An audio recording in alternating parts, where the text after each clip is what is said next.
La Divine Comédie de Dante Alighieri a été écrite au début du XIVe siècle.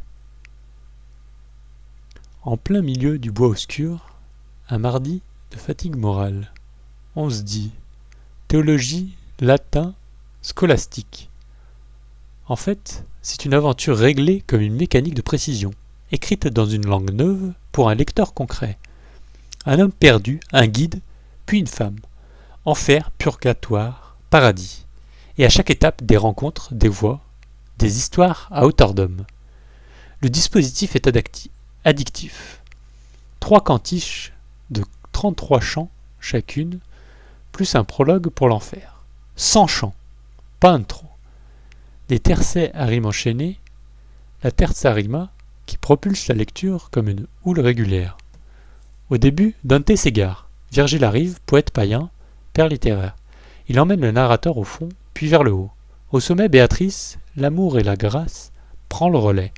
Et soudain, on voit la manœuvre. La poésie sert d'échelle. La littérature devient moyen de salut, pas simple ornement. Les enjeux sont clairs. D'abord, le diagnostic moral. Qu'est-ce qu'une faute? Qu'est-ce qu'un mérite? Et qu'est-ce qu'un pardon? Ensuite, la politique.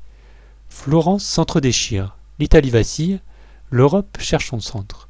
Dante parle depuis l'exil, donc depuis la blessure. Ensuite, l'invention d'une langue. Il n'écrit pas en latin. Il choisit le vulgaire, toscan, future base de l'italien. Geste immense, faire de la langue quotidienne un instrument pour dire le cosmos. On entend alors une confidence médiévale qui sonne moderne. Pour penser grand, commencer par parler juste. L'enfer, c'est la dramaturgie pure. Pas d'abstraction, des corps et des gestes. Francesca et Paolo, emportés par une bourrasque d'adultère éternel, parlent comme si l'on était à côté. Ulysse, en navigateur de l'excès, raconte sa dernière folie et allume le cœur. Ugolin mord ses larmes dans la glace de la trahison. La peine épouse le péché, mais surtout la logique du désir qui s'est détraqué. À la radio, ces scènes claquent. Ça fait théâtre, ça fait reportage. On passe d'un cercle à l'autre, comme d'un plateau à l'autre. On n'a pas le temps de s'ennuyer, on a le temps de trembler. Le purgatoire change de tempo, le verbe respire. L'espérance entre avec la lumière. Les âmes montent en gravissant, en chantant parfois. On croise des artistes, des peintres, des amis morts, et on écoute les prières et les lenteurs. C'est moins spectaculaire que l'enfer, plus humain peut-être. Le monde y ressemble à une cure. On réapprend les gestes, on réapprend le regard, on se défait de soi-même sans se nier. Scène d'anthologie, la porte gardée par l'angle et c'est cette paix qu'on efface peu à peu sur le front. Les rencontres qui consolent et qui redonnent de l'air. Et l'on mesure alors l'audace de Dante, traiter la conversion comme un apprentissage et non comme un miracle. Le paradis inquiète parfois le lecteur pressé, trop abstrait, trop lumineux, et pourtant c'est ici que la phrase s'invente une musique nouvelle, faite de géométrie et d'élan.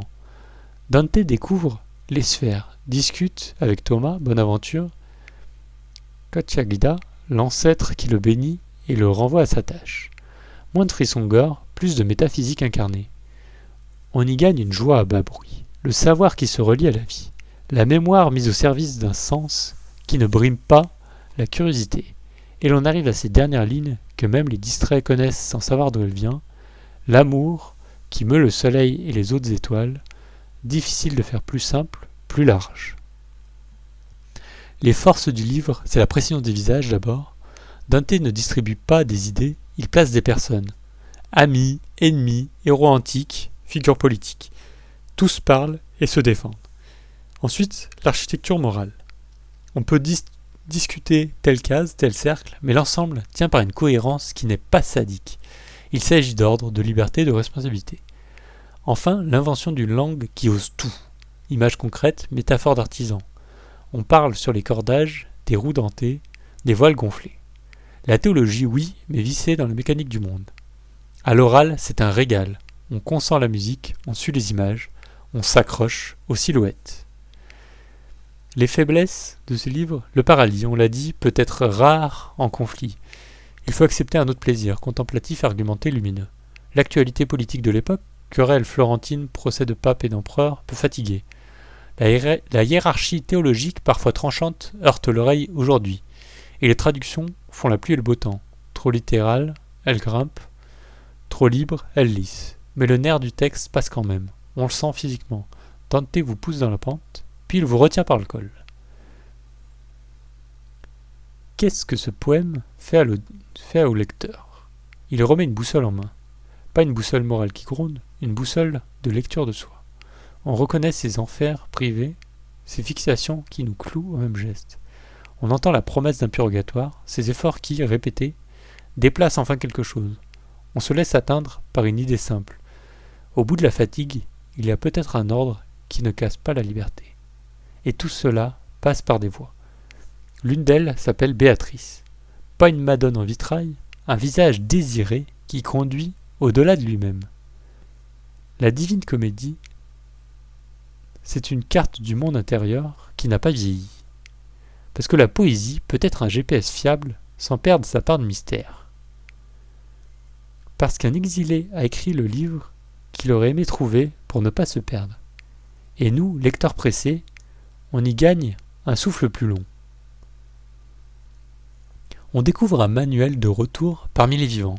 Au bout du poème, on n'est pas au ciel, on est simplement mieux équipé pour traverser la nuit, jusqu'à l'aube qui met en mouvement, encore et toujours, le soleil et les autres étoiles.